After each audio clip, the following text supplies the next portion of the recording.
दोस्तों स्वागत है आपका अपने YouTube चैनल स्टडी रफ्तार TCM में। आज की वीडियो में हम क्लियर कराने वाले हैं क्लास 12 केमिस्ट्री का एक बहुत ही मोस्ट इंपोर्टेंट टॉपिक जिसका नाम है क्वथनांक में उन्नयन और हिमांक में अवनमन।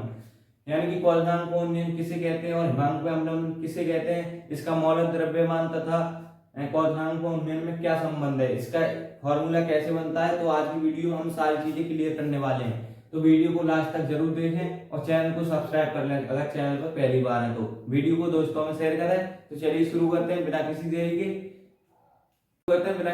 के। पहले देखते हैं हम क्वथनांक में उन्नयन कहते किसे हैं।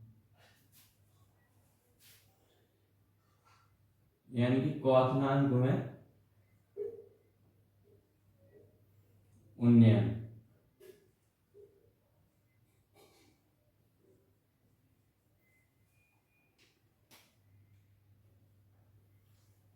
तो क्वथनांक को उन्नयन कहते हैं हम जब किसी विलायक में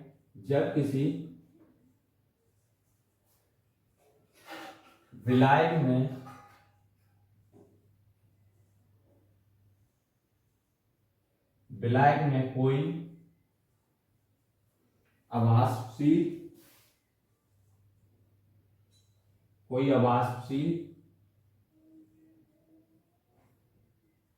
पदार्थ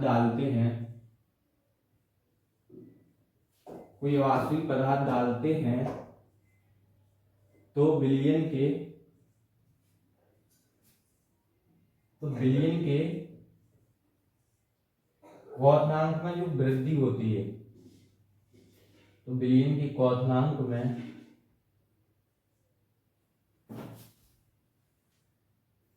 जो वृद्धि होती है उसे हम क्वथनांक में उन्नयन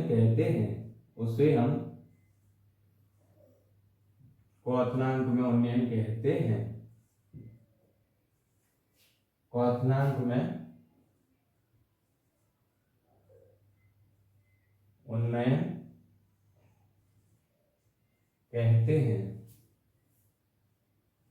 इसे डेल्टा टीवी से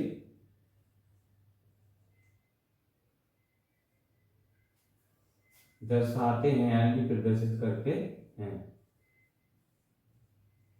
ठीक है, अगर आपको विलय और विलयन नहीं पता है तो चैनल पर जाकर वीडियो देख लें, कि केमिस्ट्री की चैप्टर 1 की सबसे पहली वीडियो होगी, उसमें विलय, विलायक, विलयन ये सारी चीजें अच्छे से क्लियर कराई गई हैं। तो वो वीडियो देख लें, उसके बाद ये टॉपिक आपको अच्छे से क्लियर हो जाएगा अगर आपको विलय, विलयन, विलायक नहीं पता है तो।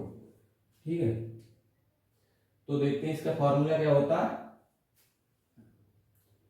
डेल्टा टीवी बराबर टीएस माइनस टी नॉट। ठीक है, ये इसका फॉर्मूला होता है। और इसमें यानी विलय के अणुभार, विलय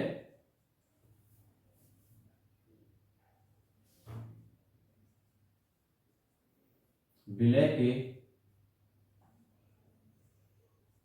अणुभार और मौलिक द्रव्यमान, और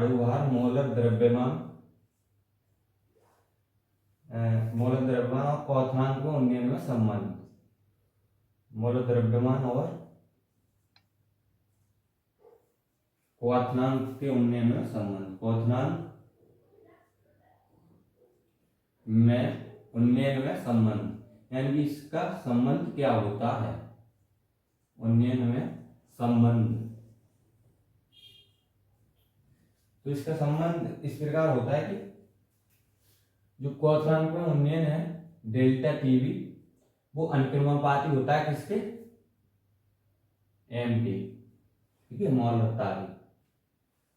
ठीक, तो जो अनुक्रमानुपाती के चिन्ह हटाएंगे यहां से हम, तो यहाँ क्या लगेगा, एक नियतांक लगेगा, वो क्या होगा, के वी लगाते हैं। ठीक है, delta TV equal to KV into M, जहां केवी एक नियतांक है,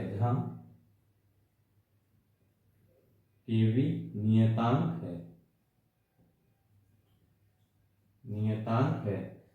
तो अगर हम यहाँ डेल्टा टीवी बराबर केवी इंटू एम, ठीक है, तो एम का मान क्या होता है, एम का मान होता स्मॉल डब्ल्यू गुणा 1000 अपॉन कैपिटल डब्ल्यू गुणा स्मॉल एम, ठीक है। तो ये अगर हम एम का मान यहाँ लगाएंगे तो ये इसका संबंध हो जाएगा, तो क्या होगा, डेल्टा टीवी बराबर केवी इंटू एम का मान लगा दो डब्ल्यू स्मॉल डब्ल्यू गुणा 1000 अपॉन स्मॉल कैपिटल डब्ल्यू गुणा स्मॉल एम। ये इसका फॉर्मूला हो गया, इसमें इसका संबंध हो गया विलय के अणुभार और मोलर द्रव्यमान और क्वथनांक को उन्नयन में संबंध। अगर इसमें न्यूमेरिकल्स आएंगे तो फॉर्मूला ज्यादातर ये वाला फॉर्मूला लगेगा, इसको अच्छे से देख लेना, ठीक है। तो वीडियो को स्क्रीनशॉट ले लीजिए, इसके बाद हम कराएंगे हिमांक में अवनमन। हिमांक में अवनमन, अगर आपने क्वथनांक को उन्नयन जो आसान भाषा में समझ लिया, आसानी से आपको समझ में आ गया, तो हिमांक में अवनमन तो खुद ही खुद समझ में आ जाएगा। तो देखते हैं हिमांक में अवनमन क्या होता है।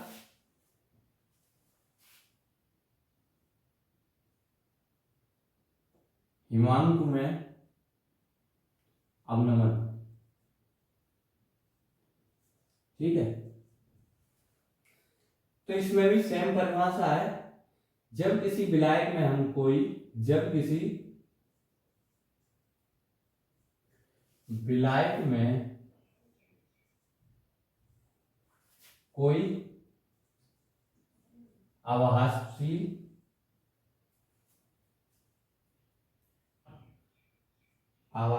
विलय पदार्थ डालते हैं, आवासशील विलय पदार्थ डालते हैं, जो विलयन के मतलब जो विलयन का अवनमन वो घट जाता है, तो विलयन के अवनमन में जो कमी आती है, ऐसे लिखेंगे, विलयन के अवनमन में जो कमी आती है उसमें वृद्धि हो रही थी उन्नयन में, और इसमें अवनमन में क्या आ रही, कमी। जो कमी आती है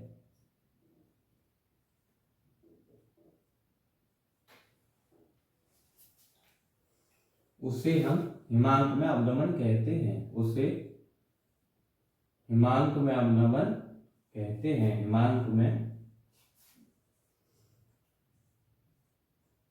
अवनमन कहते हैं, ठीक है।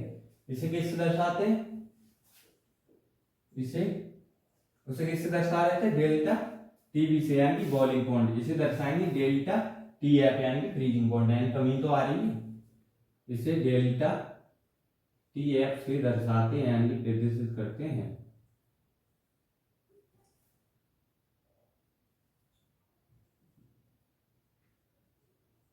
दर्शाते हैं, ठीक है। तो इसका फॉर्मूला क्या होता है, बिल्कुल सेम फॉर्मूला होता है इसका भी, कुछ नहीं है। यहाँ डेल्टा टी बी था, वहां बी की जगह सिर्फ एफ पढ़ना है बस, यानी कि फ्रीजिंग पॉइंट लगाना। तो यहाँ फॉर्मूला होगा इसका डेल्टा टी एफ बराबर T not minus T H, ठीक है। तो ये इसका फॉर्मूला होगा, और इसके विलय के अणुभार यानी कि विलय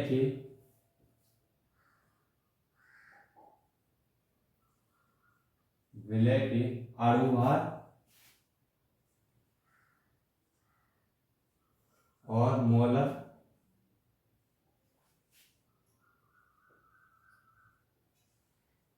द्रव्यमान तथा हिमांक में अवनमन में संबंध, हिमांक में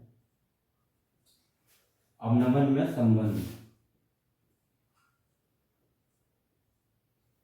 अवनमन में संबंध, ठीक है। तो इसमें क्या संबंध है, बिल्कुल सेम ही बनेगा, सिर्फ डेल्टा टी एफ वो टीवी की जगह क्या करना है, हमें डेल्टा टी एफ करना है, यानी कि वहां बॉइलिंग पॉइंट यानी वृद्धि हो रही थी और यहाँ कमी आ रही है, यानी कि यहाँ फ्रीजिंग पॉइंट। ठीक है, तो यहाँ हमें कैसे लिखना, डेल्टा टी एफ बराबर डेल्टा टी एफ बराबर अनुपाती होता है किसके, स्मॉल एम की। ठीक है, तो जब हम अनुक्रमानुपाती हटाते हैं तो क्या लगाएंगे, नियतांक। तो डेल्टा टी एफ बराबर यहाँ लगा देंगे के एफ नियतांक आ जाएगा इनटू में एम। ठीक है, जहाँ के एफ